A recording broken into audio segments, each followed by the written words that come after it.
O programa a seguir é uma produção independente. Seus conteúdos e opiniões são de responsabilidade de seus idealizadores.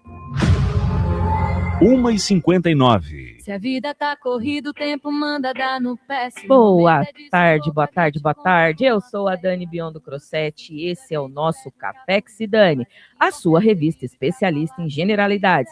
Chegando aqui nas ondas da Rádio Resistência AM 930, Cultura de Curitiba. Você pode nos acompanhar também pelo Instagram, pelo Facebook, pelo YouTube e pelo streaming, pelo site da rádio. Nós temos o nosso próprio streaming para levar as nossas conversas aqui para você. Você sabe que o café sempre traz para você papo de excelente qualidade. Eu sempre começo aqui, fico papeando, falando, né? Mas hoje eu tenho certeza que você que está ouvindo e nos assistindo, você não está aqui para me escutar, né? Você está aqui porque você quer acompanhar essa entrevista, que a gente vai procurar fazer aí da forma mais divertida possível, né? E mais bacana possível, porque nós queremos conversar com o homem além do político, né? E saber das histórias de vida que Roberto Requião de Melo e Silva tem para trazer para a gente. O Requião é uma das figuras mais influentes e longevas da política paranaense, é natural de Curitiba, tem uma trajetória marcada aí por um perfil nacionalista, voltado ao papel indutor do Estado na economia e, claro, pautas da soberania nacional, né? O Requião estava aqui contando para a gente, eu já tinha puxado um pouco essa biografia também, que formado pela Universidade Federal do Paraná, em Direito, estudou jornalismo também na Pontifícia Universidade Católica, também tem formação em gestão também pela Católica, depois ele vai me corrigir aqui se eu estiver errada, né? E iniciou sua vida pública em 1980, que eu me lembro muito bem, que eu nasci em 76 e vim morar no Paraná nos anos 1982. O Requião foi prefeito de Curitiba, governador do Paraná por 3 mandatos, foi senador da República. Então, meu amigo, minha amiga, você que gosta de vir ouvir o nosso programa aqui para falar sobre política, nós estamos falando aqui sobre a política de ontem, de hoje, e também vamos discutir o futuro do Paraná, né? Vamos conversar um pouco sobre o futuro do Paraná, mas a primeira coisa que eu gostaria era de dar boas-vindas, né? Sabendo que retorna aqui aos microfones da Rádio Cultura de Curitiba, porque já esteve nesta rádio aqui, já faz mais de 1000 programas, governador. Muitos programas. Então, gostaria muito de convidá-lo, né, para esse café metafórico, para que a gente conheça um pouco mais, porque a gente conhece, claro, esta figura, que já desde toda a minha vida que eu me ligo em política, e comecei a me ligar em política muito cedo.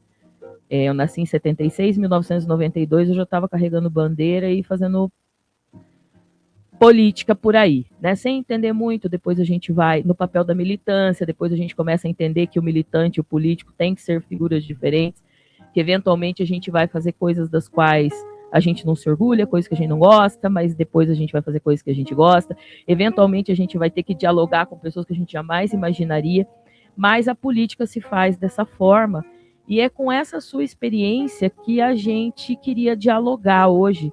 Seja muito bem-vindo, o microfone é seu. E, a Isabel Quimelli já falou, enquanto o Requião quiser ficar aí, pode bater esse papo, porque vai ser muito bacana. Seja bem-vindo.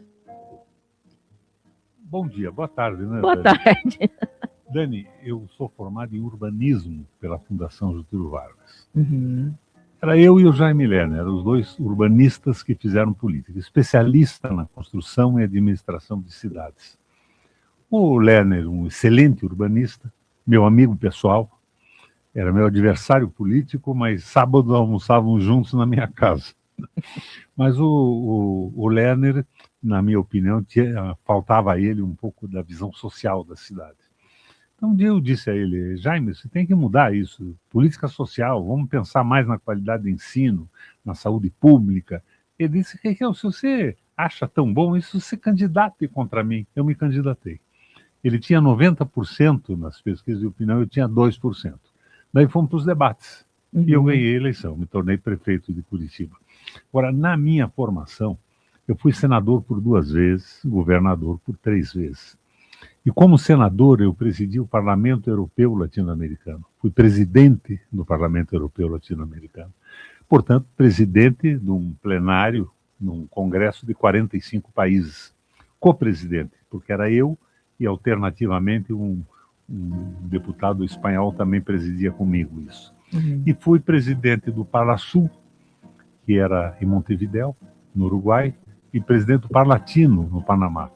Então, essa minha experiência é que eu carrego comigo hoje, além da experiência de ser administrador público, de ter dado a minha vida para melhorar a vida das pessoas em Curitiba e no Paraná, eu vi o que acontecia com tal liberalismo econômico. Essa história de privatizar tudo, porque eu fui presidente do Parlasul. Eu vi a França se enterrar com as privatizações. Eu vi a Alemanha praticamente desintegrada, a Grécia que deixou de ser um país em função das privatizações e do liberalismo econômico. Aprendi muito com isso. Então, hoje, eu continuo na política, entre outras coisas, pela minha indignação com essas privatizações. A França privatizou o sistema de energia. Deu tão errado que votaram a estatizar. Estatizaram de novo. A Alemanha privatizou o sistema de energia, inclusive energia nuclear. Não deu certo. Tiveram que estatizar de novo. A Inglaterra privatizou o sistema de saneamento básico, de esgoto e de água. Não deu certo. Tiveram que estatizar de novo. A mesma coisa aconteceu com a Espanha e Portugal. Então, esses erros que me deixam doidos. Eu assumi a prefeitura com a alma. Minha prefeitura, se o pessoal se lembra ainda, pensava nas pessoas. Era a prefeitura do mercadão popular naquela crise econômica que o mundo passou. Eu trazia os produtores da periferia de Curitiba e da região metropolitana para vender nas praças diretamente aos consumidores. Hortigranjeiros, carne, frangos. Deu certíssimo aquilo, baixamos o preço de uma forma incrível e aumentamos a condição de vida da população e dos agricultores, que deixaram de vender através de intermediários. Eu comprei uma frota pública de ônibus e em Curitiba tivemos a tarifa de transporte mais barata do Brasil. Isso tudo acabou, mudou. Eu construía uma creche para as mães e as crianças a cada quinta-feira durante a minha administração municipal. Isso tudo acabou. Eu construí escolas integrais de tempo integral. Eu vim para o governo do Estado pensando nos produtores rurais, nos comerciantes pequenos das cidades, aquela crise terrível que quebrou o banco Lehman Brothers, os Estados Unidos estavam em dificuldade. Eu baixei o imposto de circulação de mercadorias das micro e pequenas empresas, da micro para zero. Pequeno empresário não pagava imposto mais. Ele tinha que manter a sua empresa aberta, senão ele fechava. Mas eu aumentei o salário mínimo do Paraná. Isso pode ser feito regionalmente.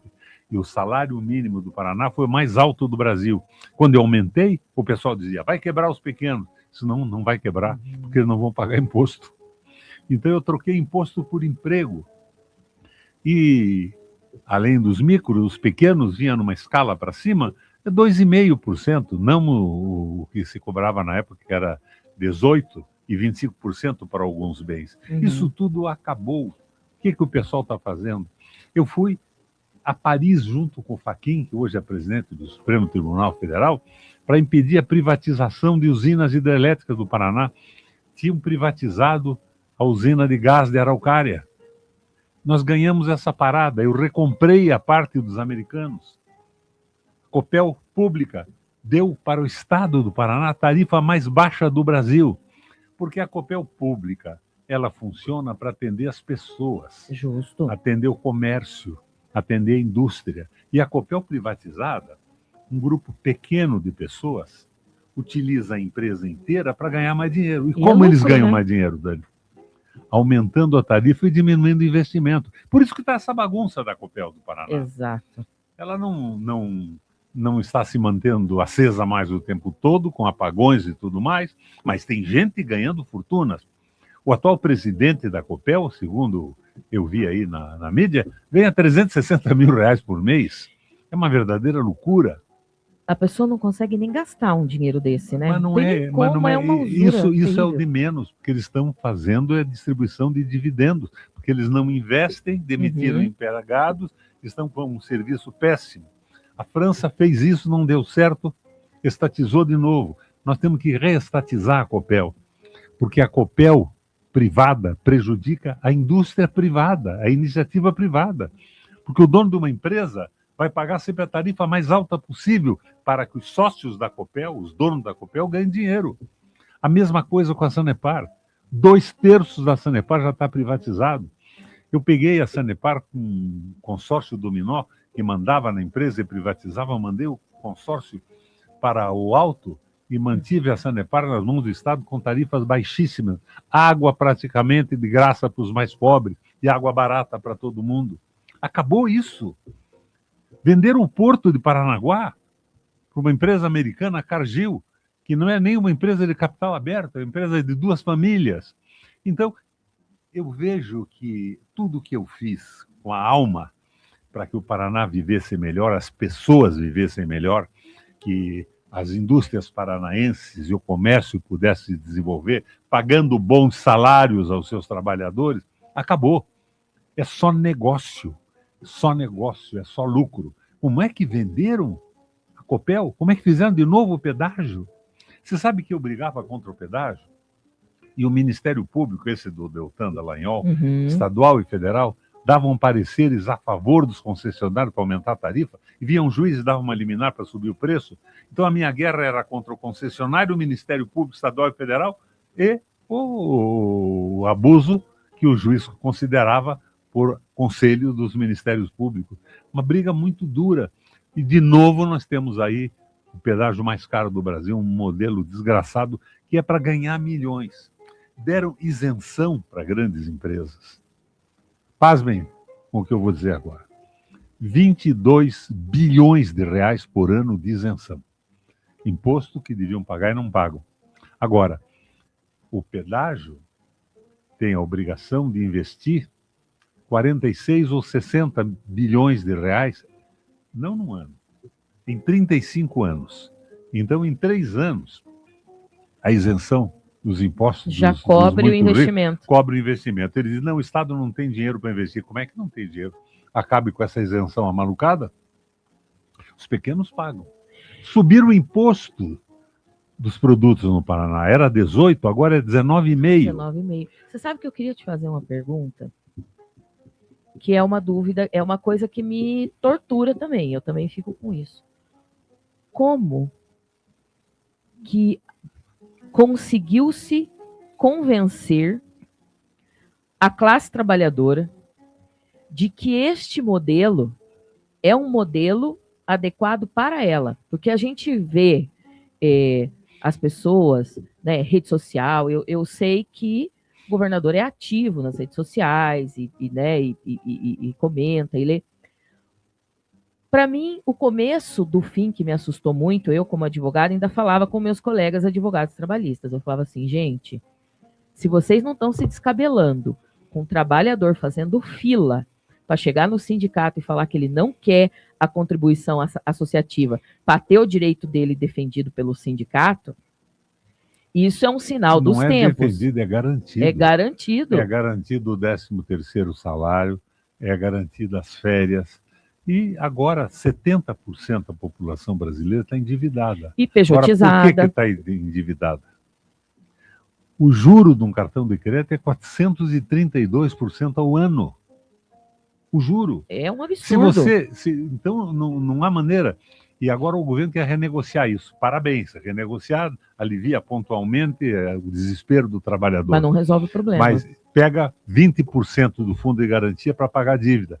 Mas a dívida é um escândalo porque ela é corrigida no cartão de crédito por 432 milhões. E se o trabalhador tirar o dinheiro, vamos dizer, toma o dinheiro, o governo vai dar um empréstimo, e ele vai pagar R$ 1,99 ao mês. Acontece que ele não tem como investir. Se ele pegar esse dinheiro, não para pagar, mas para investir, se ele investir na tal taxa Selic, ele vai ganhar 1,7% ao ano e vai vai pagar 1,99. Então, se ele não fizer nada, ele perde dinheiro todo mês.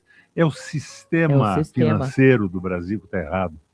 É só o lucro dos bancos e do dinheiro e o desprezo absoluto pelo trabalho. Por isso que eu entrei na política, revoltado com tudo isso, entrei para mudar essas coisas. E fiz um governo que, na medida da sua possibilidade, mudou. Verdade. Um governo que, por exemplo, os agricultores, eu dei ao Paraná, quando fui governador, a tarifa de energia elétrica mais barata do Brasil, depois de derrotar a privatização da Copel. Mas energia com 75% de desconto à noite para a irrigação noturna, para os galinheiros, as criações de suínos. E isso foi simplesmente fantástico. Eu financiei, através do Estado, para os pequenos agricultores, pequenos empresários, com equivalência, não em correção monetária, em milho, para sair da mão dos bancos que fazem isso subir e descer, sem que ninguém saiba como é. Então, o senhor tomava um empréstimo, plantava um alqueire de milho, ele sabia que ele tinha como pagar, não ia passar daquilo que ele realmente investiu. Eu fiz essas coisas, eu fiz a duplicação da estrada do Paraná para Santa Catarina. Eu construí a ponte mais extensa do Brasil entre Guaíra e Mundo Novo. Vocês não fazem ideia. 3 quilômetros, 607 metros. Construí ligando Guaíra a Mundo Novo, portanto, colocando o Paraná com uma via direta ao Paraguai, inclusive, através do Mato Grosso. Então, eu fiz coisas que interessavam a população. Eu acho que isso é fundamental. Depois que eu saí do governo, só fizeram negócio, comissões, venderam a Copel. E quem modelou a venda da Copel disse que foi o Banco BRB. Não, não é verdade. O BRB contratou o Banco Master. E quem comprou foi um tal de Tanuri, que está envolvido agora no maior escândalo econômico do país. E isso é uma coisa que ainda tentam mudar essa narrativa, como se essa situação do Banco Master fosse uma coisa muito atual, mas isso já vem de muito mais tempo. É um roubo danado. Venderam a Copel Telecom. Venderam tudo. Eu fiz o sistema de distribuição de gás canalizado, também processo de venda, parece que já venderam isso também. Então é só negócio e negócio com comissão. Agora o envolvimento de Tanuri, de Vorcaro. É claro que isso aí, além de ser um erro do ponto de vista administrativo, provavelmente esconde muita corrupção. Então é isso que eu não entendo, como é que continua. Olha, meu pai morava numa casa, que era a casa de meu avô, na rua Vicente Machado. Casarão antigo, a Vicente Machado era uma rua simples no passado, depois fizeram um calçamento de paralelepípedo, pois eu fui ver o preço hoje. R$ 7.927 de IPTU por mês. Isso é roubo, minha gente. Quem é que pode pagar isso? A propriedade é minha e dos meus 4 irmãos. Como é que nós vamos arranjar dinheiro para pagar isso numa casa? É um verdadeiro assalto. E se você atrasar, tem um mês atrasado. O atrasado custa R$ 9.100 no mês que atrasou. Porque vem a multa e os juros a mais. Então, não tem sentido, é uma exploração das pessoas, é um governo de negócios. Negócios, privatizações e desprezo absoluto pelas pessoas. Para mim, isso não é política, isso é um erro. Por isso que eu continuo. Com 85 anos, muita energia ainda, eu continuo porque eu tenho uma experiência enorme e não quero abandonar esta luta que me fez começar a fazer política. Abandonei as empresas que eu tinha, abandonei a minha advocacia, que era nacional, entrei na política com a esperança de melhorar a vida das pessoas e transformar o que estava errado na administração pública do Brasil. Continuo na luta. E vamos dizer que é um bicho que morde a gente e a gente fica contaminado e não sai nunca mais, né? Porque aconteceu comigo assim, você entra na política numa dose pequena e fala assim, não, eu vou fazer só isso aqui, eu vou fazer só essa militância aqui, e eu vou... Não, mas não é isso, assim, você vai entendendo, você vai aprendendo o tamanho da crise, e daí você quer lutar para transformar. É uma coisa diabólica. Dizem, o Requião é a favor... tem um discurso que eu fiz numa reunião em Londrina, que eu dizia o seguinte, em cima de um grande terreno, uma grande área, que não tinha dono, era área pública, e os caras inventavam um certificado de propriedade para não deixar que a área fosse dos agricultores que produziam e trabalhavam. Eu disse o seguinte: eu só reconheço a certidão de propriedade dessa área se for assinada por Deus e com a firma reconhecida. Então ele diz, o Requião é comunista. Não tem nada disso. Não. Aqui do lado da cidade industrial tinha uma área enorme que era de um português. Tinha dono, mas o português morava em São Paulo e morreu. Dava para pôr umas 10, 15 mil pessoas, dá 1.500 propriedades, uma coisa assim. E um pessoal do portão de milionários lá inventaram um muso-capião. Eles disseram que eles pagavam um cara que morava lá para cuidar da área que era deles há muitos anos. Não era verdade. Eu peguei um grupo de arquitetos, de planejadores urbanos, e tracei ali uma cidade, deixando espaço para escola, para posto de saúde, para as necessidades básicas da população, para praças e tal. E as pessoas ocuparam aquilo. Foi duro o jogo. Isso faz quase 20 anos. No ano passado, em juízo, nós ganhamos a parada e hoje cada um dos moradores é proprietário porque nós não deixamos que essa área fosse roubada pelo pessoal do dinheiro quando tanta gente não tinha onde morar. Então isso não é invasão de terra. Isso é uma terra pública. É uma distribuição. Que ia ser apropriada por um grupo de milionários que não tinha nada com isso e ia tirar o pessoal que morava por ali. Então, é esta visão que eu tenho. É claro que a propriedade privada é importante. Sim. Se ela for bem usada, se for produtiva, se for necessária, até do ponto de vista ecológico, da preservação e tudo mais. Mas quando ela é fraudada, por exemplo, essa área enorme no Paraná que nós ganhamos agora. Conhece a área no Sudoeste, né? Sim. Uma área fantástica. Os gaúchos forjaram documentos de propriedade e invadiram aquilo. E eu, no meu governo, disse, não é possível, começamos uma briga e ganhamos agora, mas é uma área de um tamanho brutal, é quase o tamanho do Estado. Ganhamos a parada, que agora essa área, que é pública, que é do Estado brasileiro, vai ser ocupada pelos produtores, pelas pessoas que estão lá produzindo alimentos para todos nós. Então, é claro que a gente tem que estar ao lado dessas pessoas que não têm nada contra os que querem roubar a propriedade pública para proveito e lucro próprio. Essa é uma luta boa, é santa. E é uma luta que faz com que a gente permaneça nessa resistência, né? É uma luta santa, é uma luta cristã. E dá uma... Eu estudei no seminário e depois fiz jornalismo na Católica e no meu curso de jornalismo, teologia. Então eu posso dizer que eu sou um estudante, um teólogo com formação cristã profunda. E que pode dizer que os ensinamentos de Cristo passam muito longe da usura. Passam muito longe, são da fraternidade e a direita é o egoísmo, é o ódio, é o individualismo. Não é boa para o mundo. Não. Agora, nada contra a produção privada, de propriedade privada, que é um tipo de organização necessária, mas a propriedade privada não se confunde com os ladrões roubando o povo.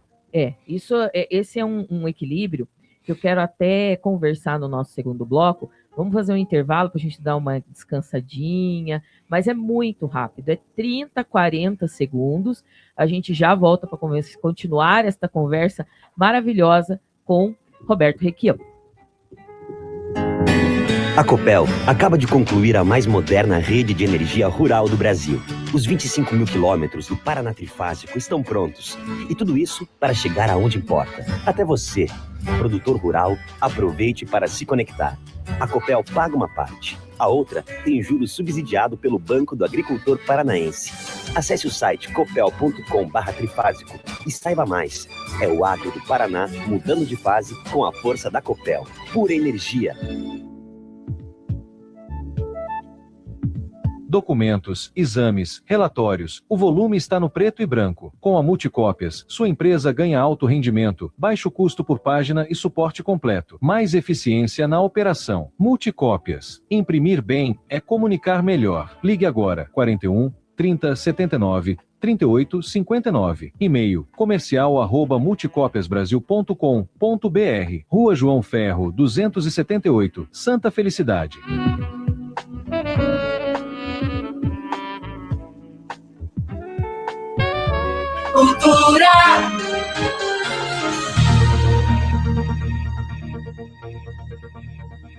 Rádio Cultura de Curitiba, fundada em 14 de junho de 1954, tem como foco principal a programação de jornalismo cultural, informação e debate sobre temas relevantes. Com uma trajetória de mais de 7 décadas, a rádio se destaca por seu compromisso com a produção e divulgação de conteúdo educativo, artístico, cultural e informativo. Rádio Cultura 930, fazendo comunicação com arte, porque arte é cultura. O pinhão é alimento, fonte de energia e símbolo do nosso Paraná. Mas fique ligado. Na coleta do pinhão, muita atenção à distância da rede de energia. Chegar perto dos fios é perigoso e pode causar acidentes graves. Garanta sua segurança e observe bem a distância da fiação de energia elétrica. Evite acidentes. Conheça as dicas Energia Segura Copel no nosso canal do YouTube. Copel, pura energia. ZYJ 232 930 kHz, amplitude modulada. A sua Rádio Cultura de Curitiba. 2h25. E a gente está de volta aqui com o nosso Café que se dane, hoje numa conversa muito bacana aqui com Requião, Roberto Requião, que foi prefeito de Curitiba, governador do Paraná, senador, uma vasta experiência política aí. Com anos 80, com quantos anos você entrou na política, assim, para valer? Você disse, não, vamos fazer isso, trem aí. Entrei quando nasci. Formação familiar, política. Política, Mas sempre uma política baseada na solidariedade, no amor e nas mudanças da vida do povo para melhor. Isso que eu aprendi com meu pai, com meus avós. Meu bisavô fundou o primeiro partido operário do Brasil. Olha só. Fundou o partido em Curitiba, São Paulo, Rio de Janeiro, Rio Grande do Sul. E era um sergipano formado em Direito em Pernambuco. Olha, jamais poderia imaginar. E depois um professor e um estudante da Universidade Católica de Córdoba, na Argentina, que é a primeira universidade da América. Olha só que incrível, eu não poderia imaginar. Então é uma tradição utilizar o que a gente sabe e aprende em benefício do povo e não em benefício próprio. Não é uma luta desesperada pelo dinheiro, pela fortuna. A vida, Dani, é muito breve. O sujeito acumula fortunas incomensuráveis e morre. E a gente não leva nada, né? Nada. Caixão não tem gaveta. E outra, aquele caixote de madeira que você leva, ele pode ser lindo, ele pode ser de mogno, mas não vai evitar o inevitável, né? Não vai evitar o inevitável. Eu tô vendo aqui uma pergunta do Eric Rocha, e eu queria que ele explicasse para mim. Ele diz assim, ó, boa tarde. É possível usar a Universidade Federal para desenvolver tecnologicamente a nossa região?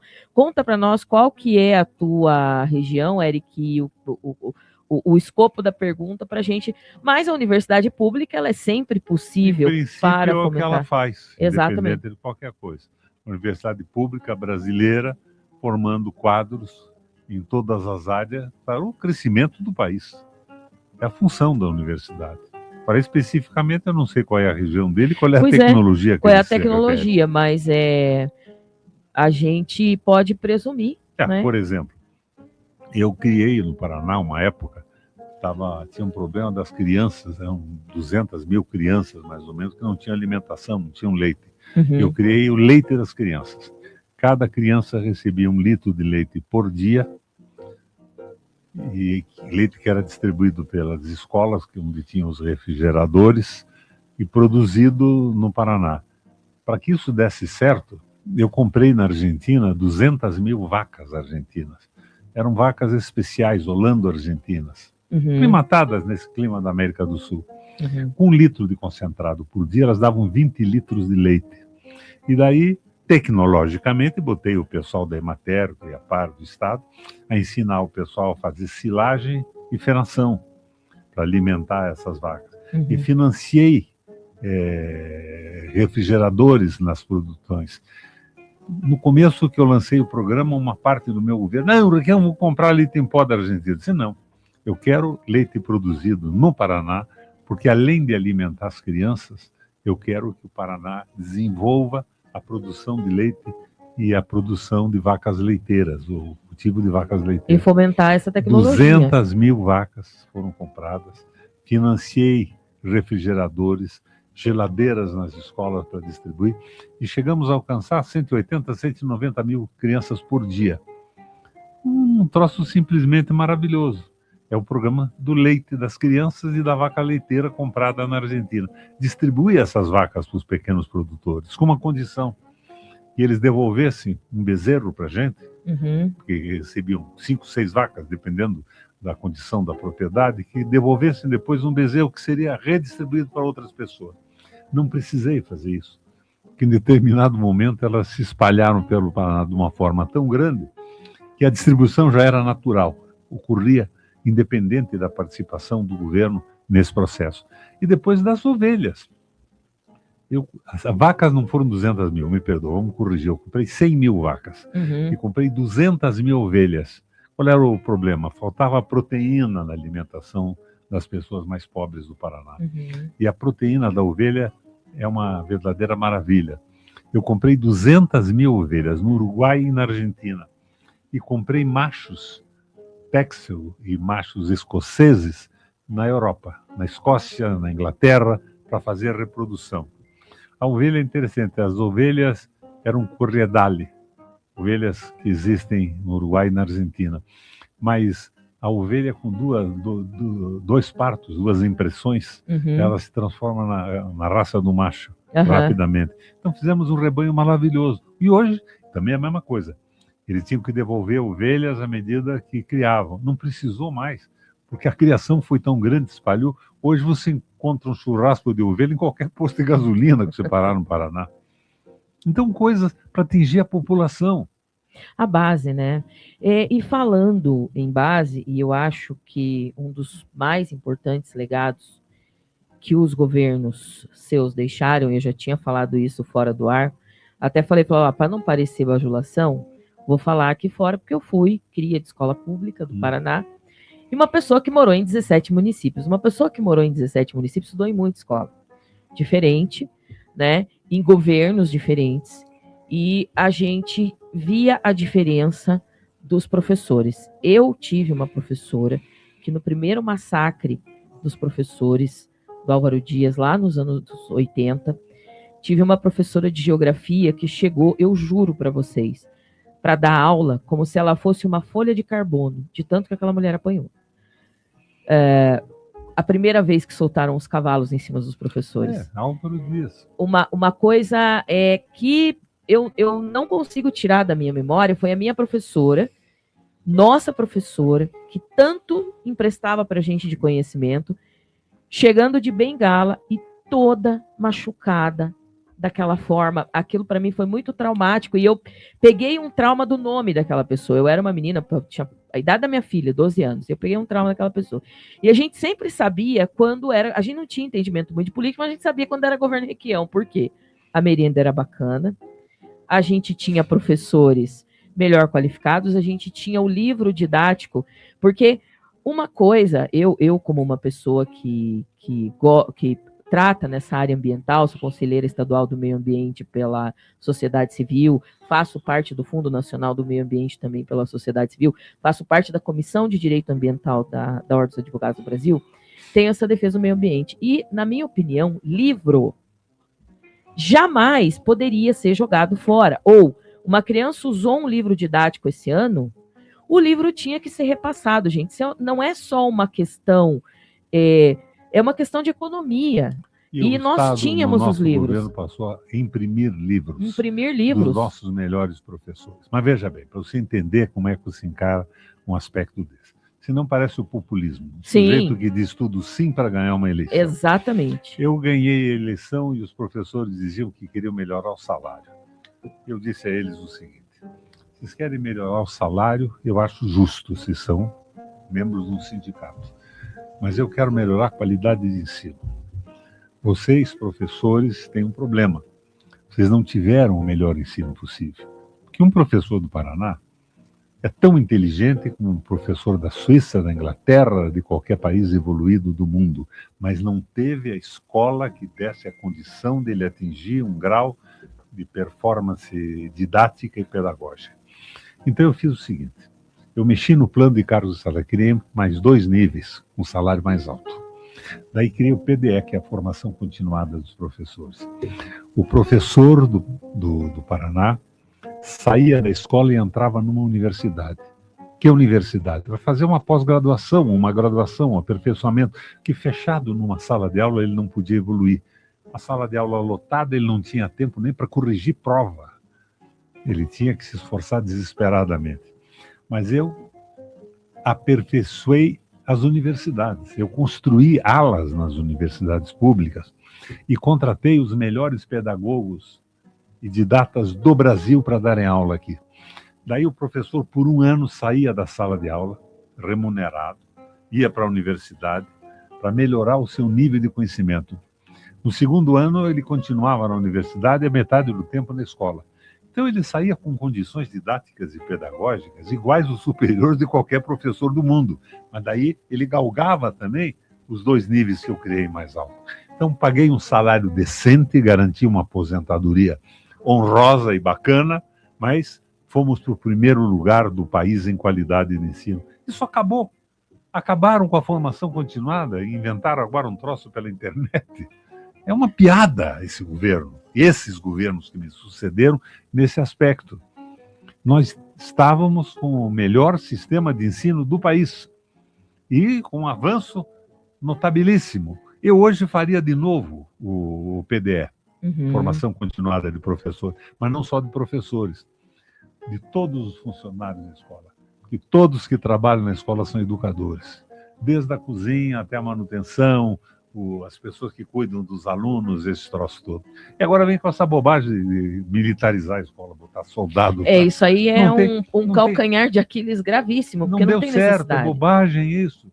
Eu criei a patrulha escolar, que ficava cuidando das escolas, interagindo com pais de alunos e professores. Eu não acho ruim a polícia cuidar dos alunos das escolas. Também acho que mas não. Botar dentro para marchar e policiais que não tiveram um reforço de educação. Eles não sabem o que é pedagogia, o que é didática. E, de repente, você vê na internet os caras cantando, os alunos marchando para matar um, matar outro. Que coisa mais boba é essa? E aluno da periferia então, falando de entrar em favela e matar. É um negócio, é um contrassenso. Vamos admitir que a intenção de alguns não tenha sido má. O resultado é muito ruim e nós temos que acabar com isso. Sabe que eu vou colocar uma observação aqui?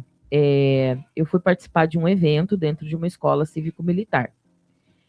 E eu tive a curiosidade de parar e conversar com um trabalhador, porque assim, gente, às vezes eu estou nos ambientes assim e a gente vê as pessoas se dirigindo de uma forma muito desrespeitosa ao profissional da segurança.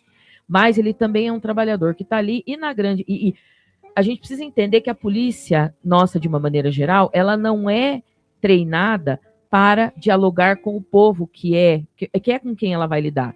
Ela é preparada para ir para uma guerra que dentro do nosso país, em tese, não existe. A gente tem uma violência institucionalizada que é preciso, mas não em todas as situações.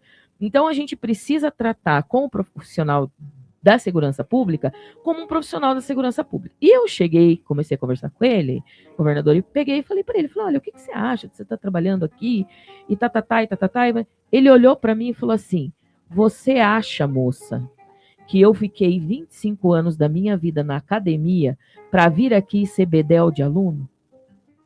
Não está bom para nós também. Ele me deu esta resposta. Mas vamos mais longe com isso aí. E eu comecei já puxaria a orelha desse cara. Porque eu assumi e resolvi mexer na polícia. Em primeiro lugar, não deixava uma mulher ser bombeira, que é uma estupidez. É uma estupidez. Eu abri a possibilidade, treinada e tudo, e depois eu fiz um espetáculo de bombeiros na sede do quartel-general aqui, e o pessoal se espantou. As mulheres treinadas subiam aquelas escadas e chegavam no incêndio na metade do tempo daqueles homens arroz. Bom, daí outra coisa. O soldado entrava e virava soldado a vida inteira, não tinha condição de evoluir. Eu estabeleci que um soldado com curso universitário não precisava se subordinar um cara só porque ele fez escola de polícia. Ele, às vezes, era um cara com graduação, pós-graduação, doutorado, e um sujeito que fez a escola de polícia mandava nele. Eu abri a possibilidade do soldado chegar a ser coronel, a subir na escala. e eu dignifiquei o salário do pessoal de baixo. Quando eu assumi, só ganhavam relativamente bem os oficiais, acima de tenente. Os soldados não ganhavam nada.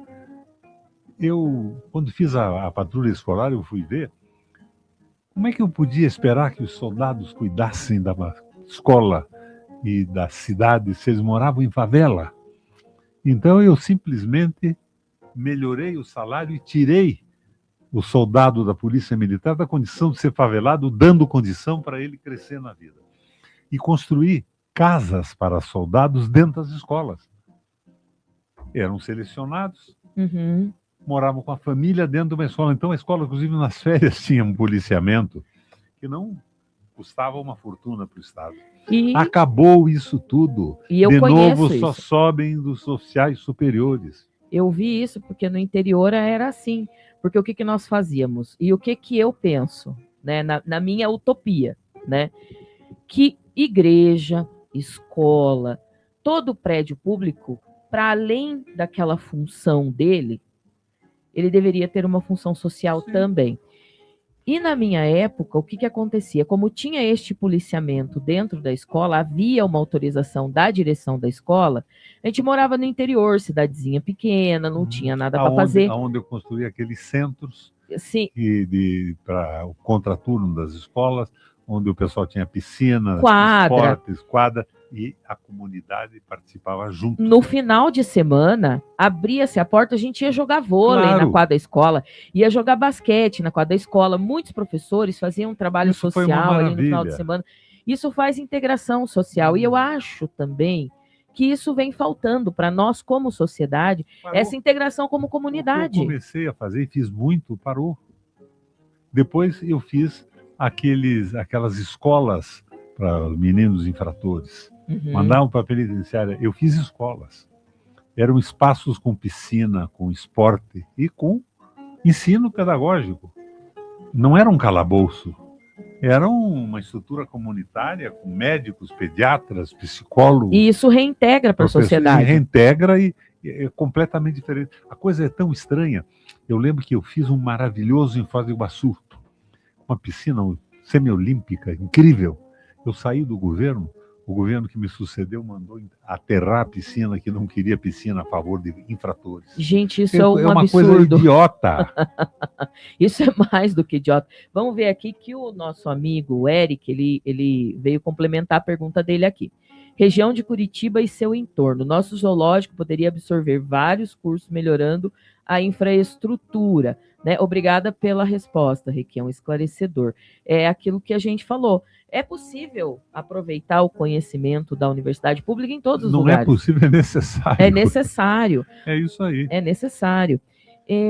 Você veja, por exemplo, eu criei novas escolas agrícolas no Paraná inteirinho. Inclusive, além de ter criado as escolas agrícolas, eu abri um espaço para os paraguaios. Para virem aprender os alguma coisa. Os brasiguaios e paraguaios. Paraguaios também. Tiveram espaço, uma matrícula segurada. Foram simplesmente maravilhosas, estão sendo fechadas. O Lerner tinha fechado as escolas, eu reabri e construí mais muitas. E agora estão abandonadas. Agora é dinheiro, negócio e ponte de Guaratuba.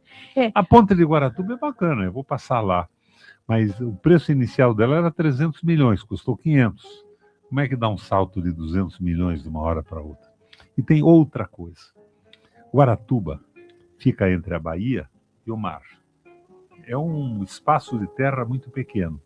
Se você puser os caminhões de São Paulo, Curitiba, Florianópolis e Rio Grande do Sul, na ida e na volta, passando por dentro de Guaratuba, acaba Guaratuba. Porque não tem espaço para desvio. É um espaço de terra muito pequeno. Então, eu não fiz essa ponte. Eu preferi duplicar a rodovia de Curitiba para Santa Catarina. Eu preferi fazer a Ferroeste, fiz uma estrada de ferro. Uma ponte. Eu preferi fazer a ponte Guaíra, de 3.607 metros, ligando Paraná ao Rio Grande do Sul e o Paraguai. Do Paraná a Mato Grosso e ao Paraguai. Então, eu fiz uma avaliação, como é que a gente diz uma palavra moderna? Holística. Holística quer dizer geral. Geral. Vendo as consequências todas, sociais e tudo mais. Eu fiz um governo pensando nas pessoas, o que era melhor, mais oportuno. Não vou dizer para você que é ruim a ponte de Guaratuba, mas se ela se transformar em tráfego de caminhão, ela vai acabar com a praia. Então dizer, não vai passar caminhão só de 4 eixos. E se a quantidade for tremenda? O número de caminhões nas estradas do Paraná está uma verdadeira loucura. Esta semana eu fui a Telêmaco Borba. Antes de Ponta Grossa, teve um acidente na estrada. Pegou fogo um carro, inclusive da própria concessionária. Uma batida ali de 2 ou 3 carros. Fiquei parado 2 horas na estrada. E assim tá, não flui. Não precisamos investir mais, alargar, construir. Não está acontecendo isso. É estrambique do concessionário de pedágio. Isso, minha gente, é um roubo. Porque o Estado tinha que manter essa estrada, nós pagamos o imposto do carro. E tem dinheiro para isso. Tanto tem dinheiro que pode dar 22 bilhões de isenção por ano para algumas empresas que financiam política do governo, mas obriga em 35 anos os caras a investirem 44 ou 60 milhões de reais. Em 35 anos. Em 3 anos nós temos 60 de desconto. Para nada. Por que 60 de desconto? Até supermercado tem desconto, mas não baixa o preço. Mas não paga o ICMS. O desconto em certas atividades que são necessárias, são pouco lucrativas, não tem tecnologia, não é mal. Ele é um indutor de desenvolvimento. Mas o desconto político, a turma que financia a campanha, é criminoso. E está aí com o silêncio absoluto da mídia paranaense. É isso que nós temos que acabar. O governo tem que pensar nas pessoas, no emprego, no desenvolvimento, nas indústrias necessárias. Não tenho dúvida disso, que o governo é que define o crescimento industrial de um país. É só você ver os países em que o Estado é forte, do ponto de vista da intervenção na economia, como estão crescendo. E os que entraram no liberalismo econômico, como nós, estão completamente em depressão, em diminuição da atividade econômica. Então isso é uma coisa tão clara, por isso que eu quero continuar fazendo política. E eu gosto disso. Não é possível que o pessoal seja cego para o que acontece no mundo e no Brasil. Então o pessoal me diz que é um bata nesses caras que são todos ladrões, veja o Tanuri na Copel. A polícia que bata, a Polícia Federal, o Judiciário, mas eu estou dizendo que com corrupção ou sem corrupção, está errado esse modelo de privilegiar absolutamente os muito ricos e se desprezar a indústria nacional, o crescimento da indústria local, as pequenas empresas. Pequenas empresas são responsáveis por 70% dos empregos no Paraná. Então, eu posso tirar o imposto deles. Daí, não, mas se eles não pagarem imposto, pequenas e microempresas, vai quebrar o Estado. Sabe quanto é que arrecadam essas empresas, na média de arrecadação do Estado? 2%. Agora, quanto é que significa 22 bilhões para os grandes? Não tem comparação possível. Então, está errado. É muita corrupção. Acredito que sim, mas o meu interesse é mudar o modelo para que o Estado cresça. Justo. E que cuide a polícia deles. Porque isso também é o que a gente precisa pensar, né? A gente tem hoje um Congresso que é inimigo do nosso povo. Inimigo do povo. Você acha que não? Eu não entro nessa conversa. Não entra? É um Congresso onde não tem proposta. O governo não tem projeto de crescimento. Então, quando não tem projeto de crescimento, fica difícil. Cada um pensa na sua própria reeleição, na manutenção do salário e do cargo. Eu fui governador 3 vezes, eu nunca perdi uma eleição na Assembleia, porque eu levava o projeto, conversava com... Eu nunca liberei uma emenda individual, nenhuma.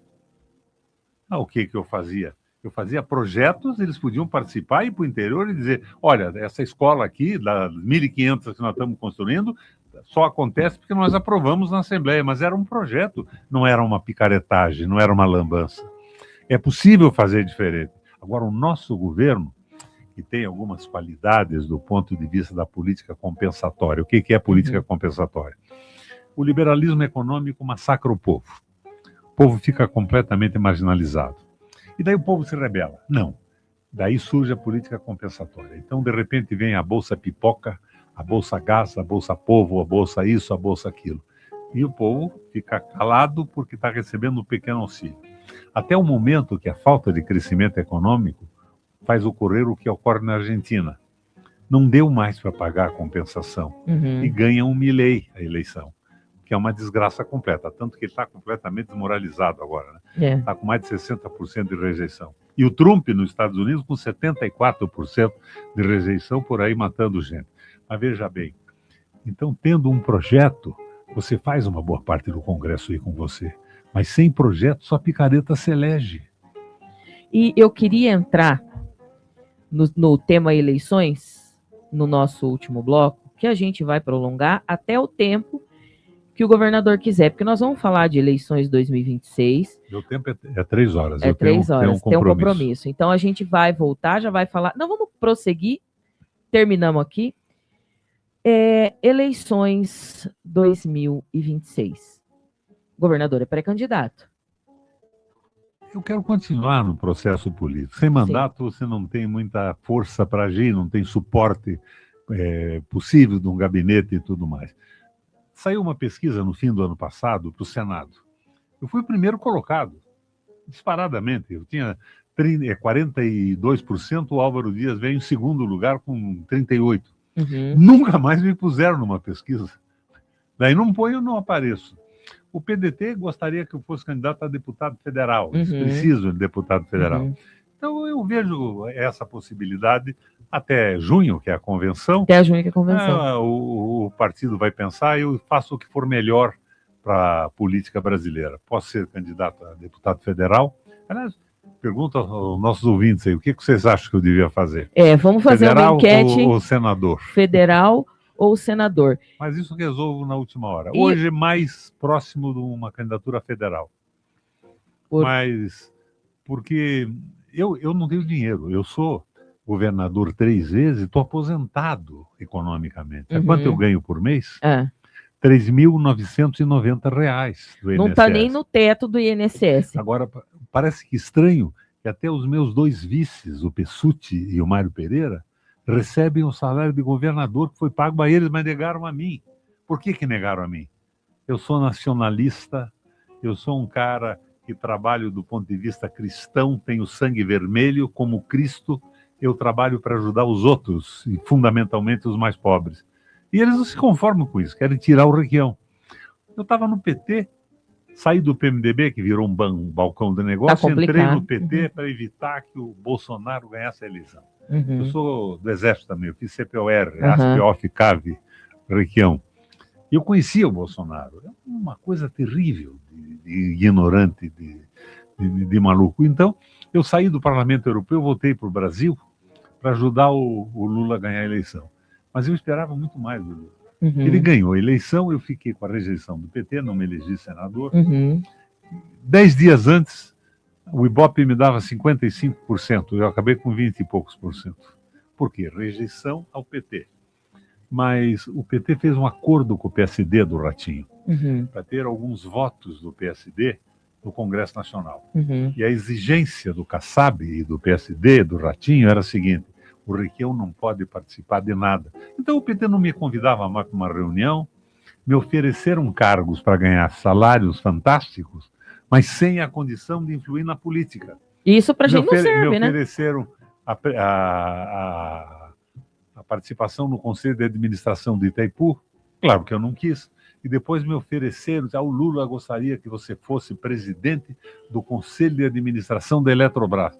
Mas está privatizada a Eletrobras, eu estou com uma ação para devolver os poderes ao Lula. Não, vai ser muito bom você na presidência, vai ganhar R$220 mil por mês. Um pouco diferente dos 3.900 que eu estou ganhando agora.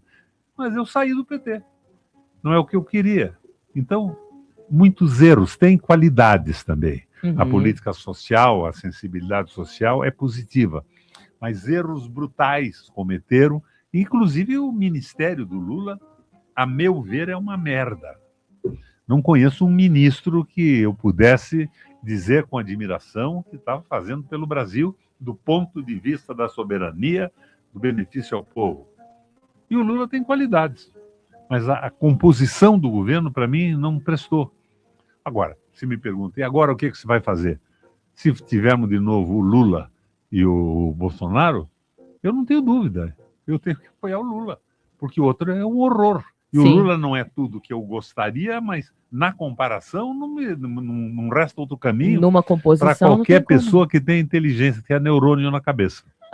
Isso é uma resposta muito, muito contundente. Eu acho que satisfaz muito aquilo que a gente vem para trazer realmente uma pessoa que conhece a política, que conhece os bastidores da política e que sabe como isso se faz. Mas eu gostaria muito, hoje é dia 5 de maio, amanhã é o último dia para você que ainda não regularizou o seu título de eleitor, para ficar em dia com a Justiça Eleitoral, para não colocar na mão de quem não ouve, não escuta, não entende a sua decisão. Então, eu gostaria muito que governador, senador, ex-prefeito de Curitiba, uma pessoa que tem um vasto saber político, fizesse esse convite para que você vá lá e atualize o seu título para que você possa exercer a sua cidadania. É importante a benção. E quem não participa desse processo político vai ser governado pelos que têm interesse e participam do processo sem nenhuma preocupação com o povo e com o Brasil, e com o Paraná, e com Curitiba, com a região metropolitana, com o Paraná inteiro. Paraná inteiro. Então, se você acha que você é importante para ajudar a mudar as coisas, regularize sua situação. Por favor, amanhã é o último dia. Vocês ouçam hoje à noite o Direito ao Ponto, que eu vou dizer para você em quais situações você precisa ir até o cartório eleitoral e quais você consegue regularizar aqui, ó, do seu celular, da sua casa, com a sua fotinha. Por favor, não deixe isso passar, porque a gente efetivamente precisa que todo mundo esteja lá e vamos largar esse negócio de voto branco, voto nulo. Vamos fazer uma escolha, né? Porque quando é democrático e não tem uma abstenção muito grande e ganha, com perdão da má palavra, o picolé de merda, a gente chupa picolé de merda 4 anos. Agora, quando a gente tem uma abstenção muito grande e sabe que aquilo não precisava ter acontecido, é muito frustrante, né, governador? É evidente. É que às vezes as opções são tão trágicas que as pessoas não sabem fazer. Não é o caso agora. Não. Eu tenho algumas discordâncias com a coligação do PT no governo, mas eu não vou, de forma alguma, comparar o PT com o bolsonarismo. De forma que alguma. é a direita, e essa direita é o ódio, é a estagnação da economia, é o empenho absoluto em favor do grande capital, é o desprezo pelas pessoas. Isso no Paraná e no mundo. Agora, deem uma olhada, vocês que nos assistem agora. O Trump está com 74% de rejeição, matando gente, fazendo guerras estúpidas. E o Milei, que veio depois do peronismo que fazia uma política semelhante à que nós temos no Brasil hoje, com políticas compensatórias, mas não se preocupou com o crescimento industrial da Argentina, com o emprego, com a vida salarial do povo. Milei está com uma rejeição quase igual à do Trump. Agora, o que acontece? Se nós continuarmos com essa política, nós podemos ter, no futuro, um Milei mandando no Brasil. Daí a desgraça de todos nós. Então vamos tomar posição sim nessa eleição. Meu filho é pré-candidato ao governo do estado, aprendeu comigo, vai repetir o que eu fiz, com mais experiência, mais atualização, mais sabedoria, e eu vou participar disso, conforme vocês quiserem. Deputado federal ou senador. Muito obrigada. Foi uma entrevista muito agradável, muito boa. Fico muito feliz de tê-lo recebido aqui. E deixo as portas da Rádio Cultura para que volte, para que converse com a gente, para que traga a sua experiência. Muito obrigada, governador, por ter estado aqui com a gente e também estendo o convite ao Maurício, que é pré-candidato ao governo do estado, porque é muito importante a gente ouvir a todos e esse nosso programa ele tem uma vantagem. Ele é um programa que fura as bolhas. A gente precisa fazer este movimento de furar as bolhas e de trazer pessoas aqui falando sobre elas e sobre pessoas e sobre a vida das pessoas. Então, Foi muito bacana. Agradeço muito, muito, muito mesmo. Valeu, Dani. Um abraço a vocês. Gente, quero mandar um grande abraço para todo mundo que acompanhou aqui a gente. Ia estar passando aqui rapidinho a tela, mas um beijo para Dani, mãe de autista, que é a mãe da Laura, minha querida Laura. Um beijo para você também. Pro Jax, pro Tony, para todo mundo que está sempre aí na escuta com a gente. Pro Antônio Marcos de Itaperuçu, que é um ouvinte fidelíssimo nosso. Ficamos por aqui no nosso Café que se Dane e até uma próxima. E vamos para a corrida de cada dia. Vamos trabalhar aí fora. E vamos fazer bonito. Beijo, gente! Valeu! Antes de subir no telhado para limpar calhas ou fazer qualquer manutenção,